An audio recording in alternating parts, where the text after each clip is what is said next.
wabarakatuh. Perkenalkan, nama saya Umi Kamila dari kelas K321 MNR Universitas Teknologi Digital. Dalam kesempatan kali ini, saya akan membahas mengenai sabar dan ikhlas. Video ini dibuat atas dasar pemenuhan tugas dan kewajiban saya sebagai mahasiswa dalam mata kuliah pelajaran agama Islam yang dibimbing oleh Ibu Enda Suwarni. Membahas mengenai sabar dan ikhlas, menurut saya sabar dan ikhlas itu dua hal yang saling berkaitan. Jadi ketika sabar dan ikhlas itu sendiri dapat berkolaborasi dengan baik, maka akan menumbuhkan rasa syukur di dalam diri kita. Dalam Al-Quran sendiri, Allah telah berfirman pada surat Al-Baqarah ayat 153 yang artinya, "Wahai orang-orang yang beriman, jadikanlah sholat dan sabarmu sebagai penolongmu, karena sesungguhnya Allah bersama orang-orang yang sabar." Berangkat dari surat tersebut dapat kita asumsikan atau kita dapat tarik kesimpulan bahwasanya Allah itu senantiasa menyuruh kita untuk bisa bersabar, menumbuhkan rasa sabar, dan senantiasa bersikap sabar dalam kehidupan. Lalu jika ditanya bagaimana cara menumbuhkan rasa sabar itu sendiri? Rasa sabar dapat kita tumbuhkan dengan cara mendekatkan diri kita kepada Allah. Dan salah satu cara mendekatkan diri kita kepada Allah adalah dengan cara menjaga sholat kita.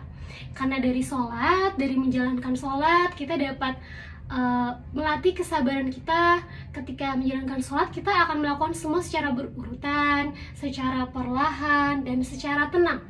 Dan tiga hal tersebut dapat membangun atau membuat diri kita belajar mengenai pengolahan emosi yang pada akhirnya akan menimbulkan ketenangan dan mendatangkan rasa sabar dalam diri kita.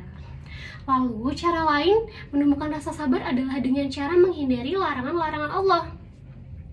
Maksudnya seperti apa? Sederhananya seperti ini kawan-kawan.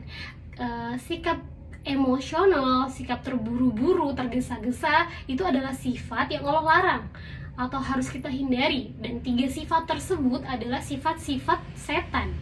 Jadi ketika kita bisa mengelola emosi kita dan bisa membuat diri kita terhindar dari sikap-sikap tiga hal tersebut yang tidak disukai Allah, maka itu juga akan membuat diri kita menjadi manusia yang lebih sabar, karena kita menjauhi larangan-larangan Allah untuk bersikap emosional, terburu-buru, dan marah-marah. Oke. Lalu jika ditanya, lalu bagaimana dengan ikhlas? Ikhlas itu sendiri lahir setelah kita bisa bersabar. Ketika kita menghadapi ujian, kita sabar menjalaninya, maka kita juga akan secara tidak langsung menjadi manusia yang ikhlas.